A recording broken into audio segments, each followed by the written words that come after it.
In this week's parasha, Shemot, the Alter Rebbe begins a mimer discussing the nature of love, and he indicates two kinds of love.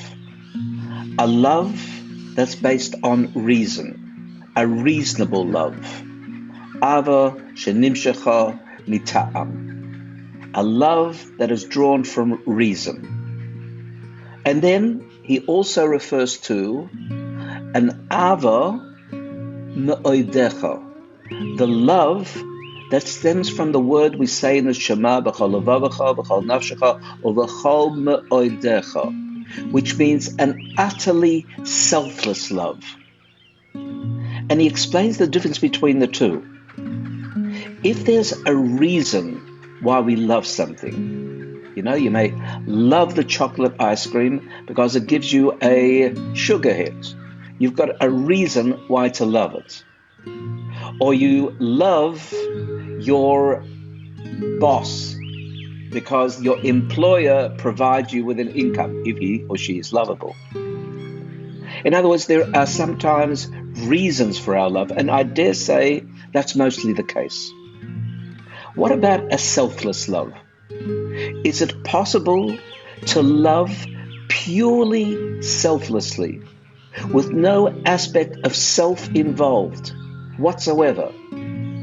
And this is the dichotomy that the Alter Rebbe discusses and says, yes, of course. Most of the times we love for a reason, at least some reasoning process comes in to assist the love, to give the basis for the love. But there also is a repertoire, a reservoir of love that is fixed within the Jewish soul, which has the capacity for absolute selflessness. When you give tzedakah, not to have your name up in lights, not even to have a thank you and acknowledgement. To give the tzedakah because you give the tzedakah, you know that's what Hashem wants you to do. You don't even get a sense of satisfaction. You don't even feel good about it.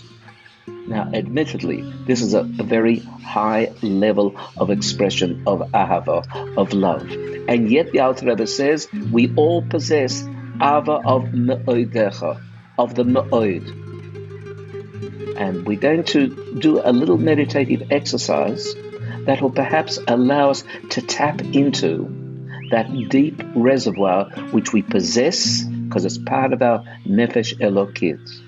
It's what we referred to previously perhaps as Ava Mesoteres, the subterranean hidden love that is embedded deep within, purely selfless.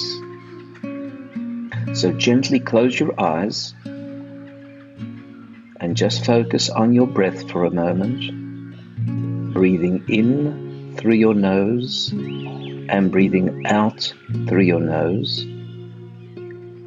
And just be aware that the air entering your nose is cool air, and the air exiting from your nose is relatively warm air. And just focus on that temperature difference for a few breaths.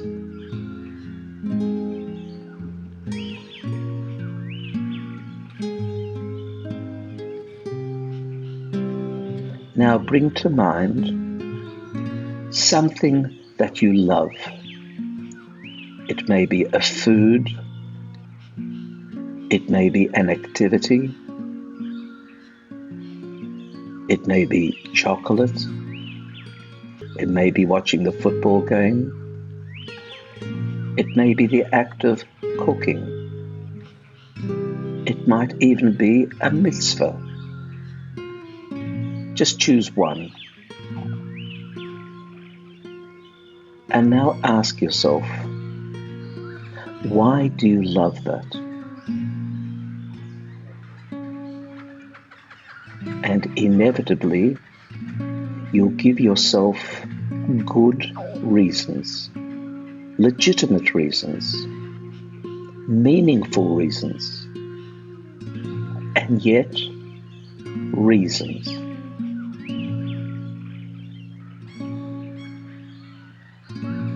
Now become aware of a love that is as selfless as possible. It might be loving your child.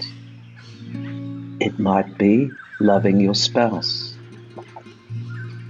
It might be loving God. Focus on one and explore it. If God forbid your child carried out a crime, would you stop loving your child? Of course not. It's a selfless love.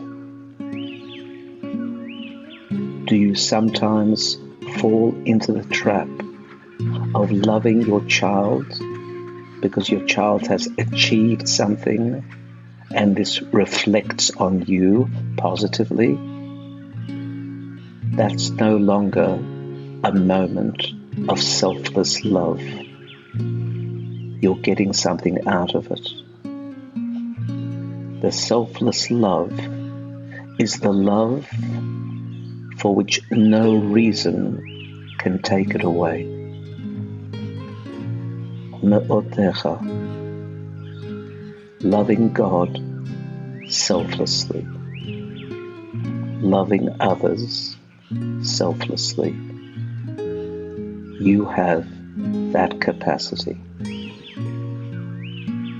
And gently open your eyes, coming all the way back, and spend time considering and contemplating your expressions of love.